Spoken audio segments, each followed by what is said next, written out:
this is a real treat to have this opportunity to Farbrengen with you. So thank you, Hannah, for inviting me. So maybe we'll start with talking about the current events, the excitement of yesterday with the eclipse, that all the schools, was it yesterday? That all the schools had all the kids come out and we had special glasses and the whole world was celebrating this totality, this eclipse of the moon in front of the sun. So this is really what we want to talk about, the moon ruling over the sun.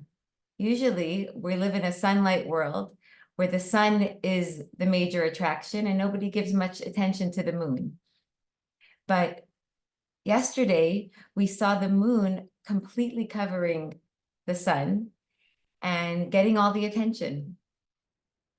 So it's representing what's to come, that in a Mashiach-dika world, the moon will rule over the sun. We know that the moon represents women, represents the feminine, and the sun represents masculine. The moon also represents the Yidden.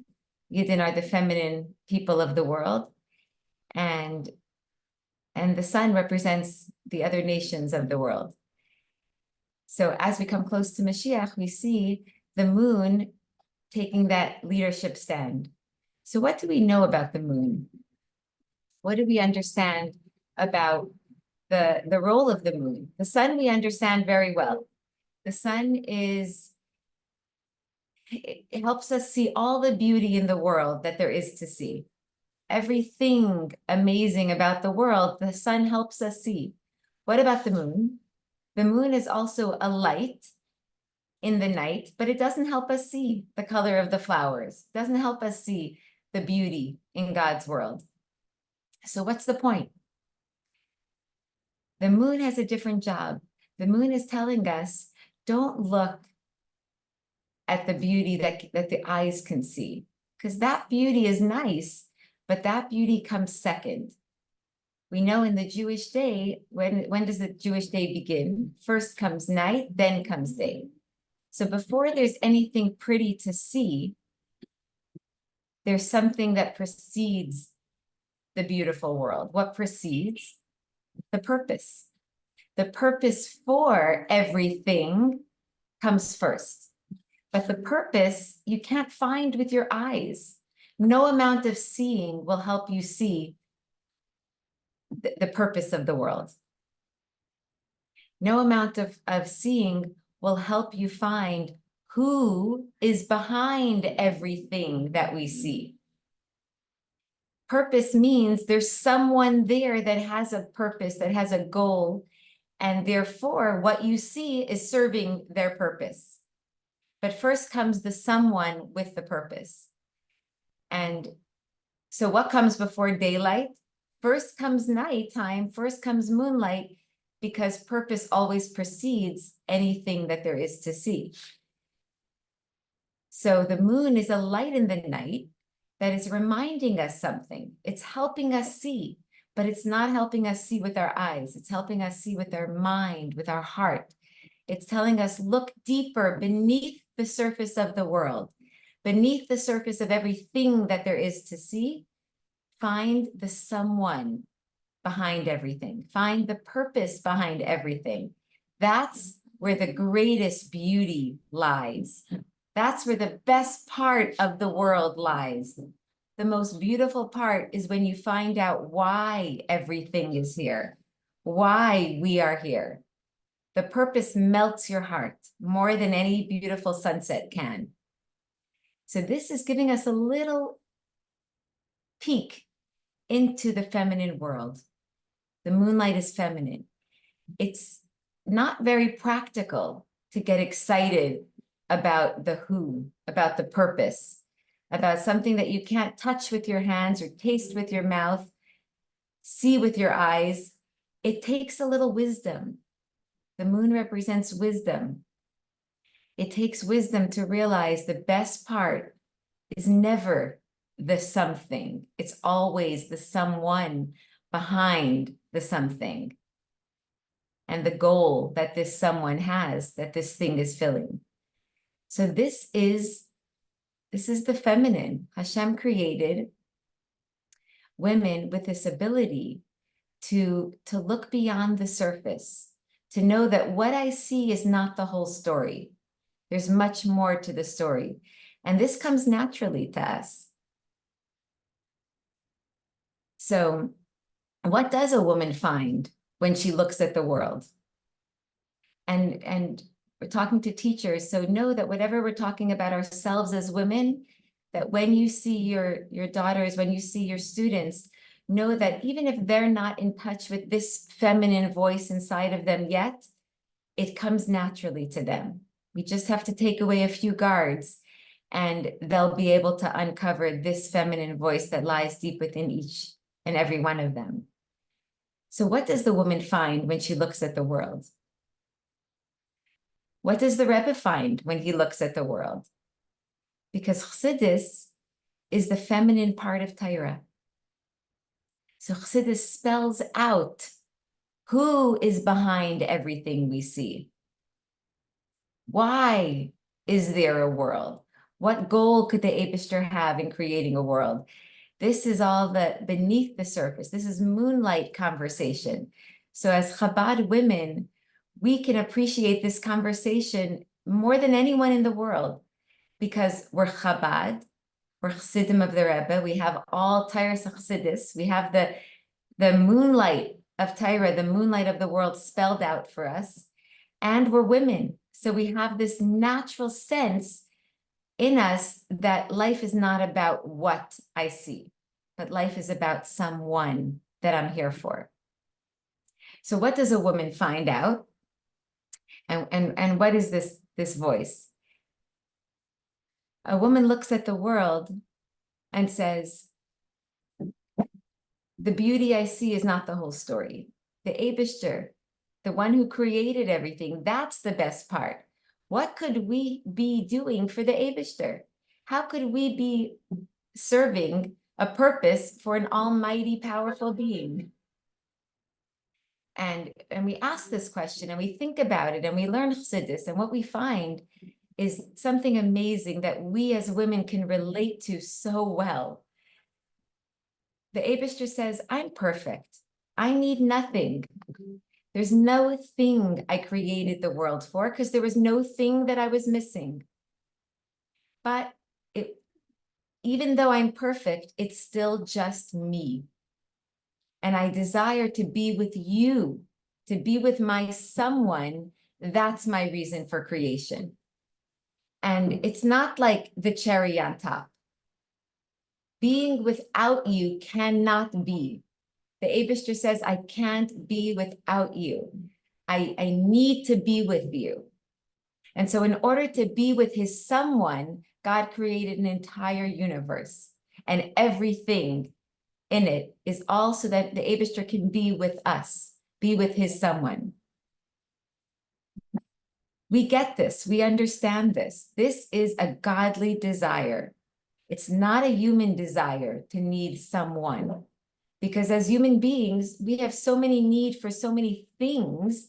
We're so handicapped with our need to eat and our need to sleep and our need to make money and have a roof over our head and breathe and do laundry and have appointments and exercise and all these things that we're dependent on. If a human being has all the things they need, shouldn't they be satisfied? Shouldn't they say, ah, Baruch Hashem, I'm well taken care of. I have everything. I'm not messing up the perfection that I just achieved. But as women, we know that somehow when you reach that stage as a single woman, and you've learned to be independent, and you've learned to take care of yourself, and you've learned to be as perfect as you think you'd like to be, it's not enough. And we have this feeling and this yearning that we want to get married, and we want to be a mother, and we yearn for our children. What's that? Where's that coming from? You're paying your bills. Why add more people into your life? Your bills are just going to be higher. So here's the amazing thing. When when the Eibishter created the first man, Adam was male and female in one body. And Hashem said, it's not good for man to be alone. Alone is not good. And Hashem was talking from experience. He was talking because he knows to be alone is not good. And so Hashem separated the female from the male. But as soon as they were separate, said, you can't stay separate. You need to come back together. This time, choose the oneness, come back together in marriage, and the unity that you'll have now will be much, much greater than the unity before that just was. We'll do whatever we do every single day. There's no difference. So Hashem told Chava, you will yearn for your husband. So what do we know from that? Why will Chava yearn? Is that because she's weaker?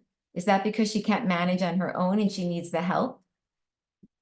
Hashem was telling her, man and woman, male and female, both need each other just as much because it's not natural to be apart. You were originally one, you need to come back to your oneness. But who is going to feel this godly yearning to be together with their someone? The woman will feel it first. Why? Because when Hashem said it's not good for man to be alone, he was creating within the human being this desire, a little piece of his desire. He created us in his image. So really, as human beings, we should be happy if all of our handicap needs are met. But we're not. Why? Because Hashem created us in his image that we're not satisfied alone. But Hashem said, that's a godly desire. That's a godly yearning. It's not human. And who's going to have access to that yearning first? The woman. You will feel it first. You will have the ability to feel your godly yearning before your husband. And when you feel it, and you feel that, yes, I could live life devoted to me, to my female part, my whole life. But where's the goodness? What's the point if it's just me? You sound like God. And when we feel that yearning for our husband, that wakes up within our husband the yearning that, oh, life's not just about me. You want me, you need me, then I will devote myself completely to you and give myself to you. And so that woke up his godly voice, that life alone is not good, but he's the response to her yearning. It starts in her and then he responds. So this yearning that a woman has naturally to not be alone is our holiest voice. It's our feminine voice, and it's also our godlike voice. We were created in his image. And this ability to feel that life, this is where the moonlight comes in. Because in the sunlight, a human being just wants to take care of everything that they need. Sunlight is all about things. But a woman says, things, no thing is my goal. I yearn for someone, then life is meaningful. If I have everything, there's still no point. But if I have you, now life makes sense because we're together and together is better. So moonlight yearning is the focus on who do I need?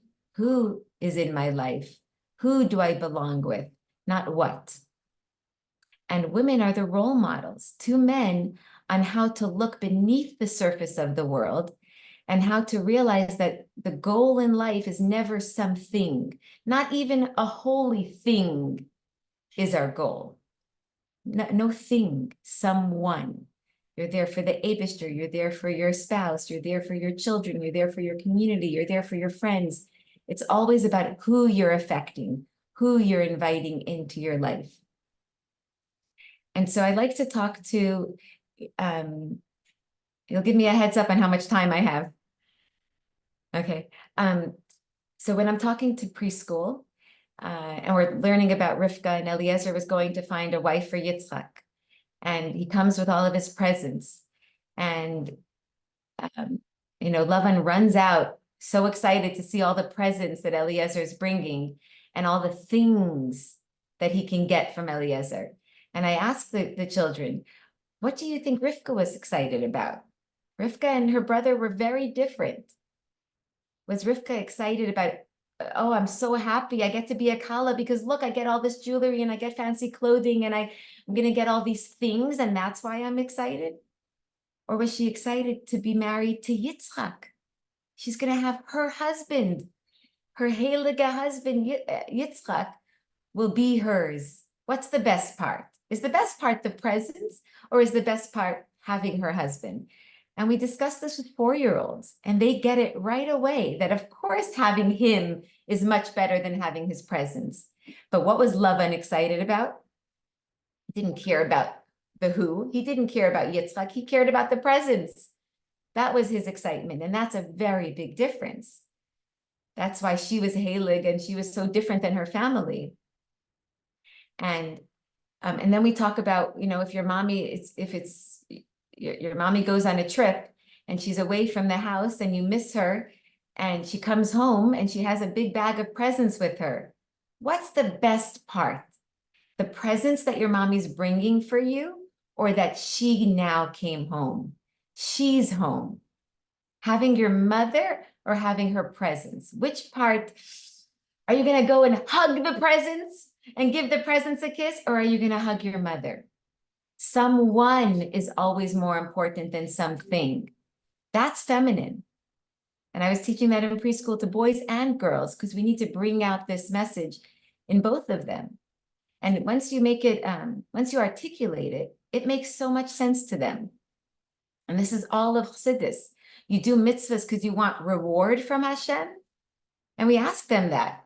You're making a bracha on the food so you can get a mitzvah note?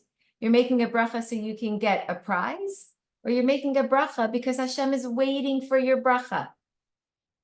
It's who you're making the bracha for, or it's what you're getting because you made the bracha. Which one? Who or what? And they get it. They get it at 4 years old. And when I was teaching in subbing in high school recently, and we were talking about, they were going to the mikveh. So I was giving them an introduction to mikveh, introduction to Taras HaMishpacha. And this was 12th graders. And we said, Taras HaMishpacha means purely family. What's purely family? The mitzvah is that you should keep your family purely family. What's the opposite of purely family? The pleasure in your home should be pure family pleasure and not business pleasure. Because very easily a family can turn into a business. I did this, so you have to do that. I'm doing more, you're doing less. Is it fair? Is it even? What am I getting from my husband? What is he getting from me? That's business. And business is fun. And business is nice. And it's nice to get things, but that's at the office. At home, when you're getting married and you invite someone into your life, why are you inviting them into your life? Because you want something from them? Because you need their help? This is not a business relationship. Family means I need you in my life. I want you to be the focus of my life. That's the pleasure of family, that when you come home and, I ask the girls, you come home and there's a meal ready, a hot meal ready, dinner. It's like, oh, good. I'm so happy to be home because my mother prepared a meal for me. Is it all the things that your mother does for you? Or is it coming home to her? There's someone waiting for you at home. There's someone happy to see you. This is the pleasure of family. I told them you can already start keeping Taras HaMishpacha by being a daughter who focuses on the pleasure of her siblings, of her parents, of being available for them, giving herself to them, not just her help, being theirs, because they want you. This is a family, and this is what the Eibishter wants. And mikvah is that that soul cleansing, that soul transformation that gets a woman back in touch with that voice. Because we all have the human voice that only wants things, but we also all have that godly feminine voice that yearns desperately for her someone. And when a woman is in touch with that feeling and that yearning for her someone, the home is a heavenly place. Anyone that walks into that home feels safe, feels welcomed, because it all depends on the woman's ability to feel the pleasure in having her family. And this comes naturally to her if nothing's causing her to put a block and a cover and a guard over that yearning voice. If she's overwhelmed and if things are too difficult, then she might put up a guard and not feel it. But when she's feeling it, everybody benefits. Her husband, her children, they all know why they're in the home. The woman's the Akaras Habayis. The woman is the home. Why is the woman the home? Because what makes a husband feel welcome is the woman, the wife yearning for him, wanting him there. What brought the children into the world is the woman's yearning for them, the mother's yearning. And when she's in touch, everybody feels like they belong. They are where they belong. They are where they're needed. And so discussing with the girls, why is there this chemistry between boys and girls? Why is there that excitement around boys? Where's that coming from? It's coming from this deep, godly yearning inside a woman that she doesn't want to live alone. And that feeling is so attractive to a man because it makes him feel necessary. So it's a very powerful feeling. But who do you have that feeling for? Who do you want to attract into your life? Only your husband. When someone has a boyfriend, they're not filling that void, because a boyfriend can give you time, can give you attention, but he doesn't give himself to you. That only happens in marriage. So when people like to have a boyfriend, it's because they're looking for things. They need a little attention. They need things from a boy. That's not that godly voice. It's using that voice in a wrong way. And ultimately, that voice will be disappointed because he's not going to give himself. We're so lucky that we're taught how to protect this voice, how to respect this voice, and how to protect it for the right person at the right time, in the right place, in the right way. We keep that voice powerful. And even for ourselves, we need to keep it protected because we don't want to feel it all the time before we're ready to get married. We sort of keep a lid on it, preserving it and keeping it strong deep within us for when we're ready for it, but not when we're ready for some attention. We don't need that. We need him. The real voice inside of us wants only our husband. So we save it and we keep it for him. And I asked the girls, what do you think is a way that we keep it protected? What is our special secret that we have as Jewish women to preserve this amazing, powerful yearning that every woman has? And together we figure out that it's modesty, that through our modesty, we're, even for ourselves, by dressing modestly in our, and speaking modestly and thinking modestly and talking modestly, it helps us. Immodest would be letting that yearning out to anyone that sees us. So it's like we're letting it out. We're inviting anybody in. That's immodest. This powerful feeling is being preserved for the right person at the right time. And dressing modestly helps us keep it inside us, waiting for the right time.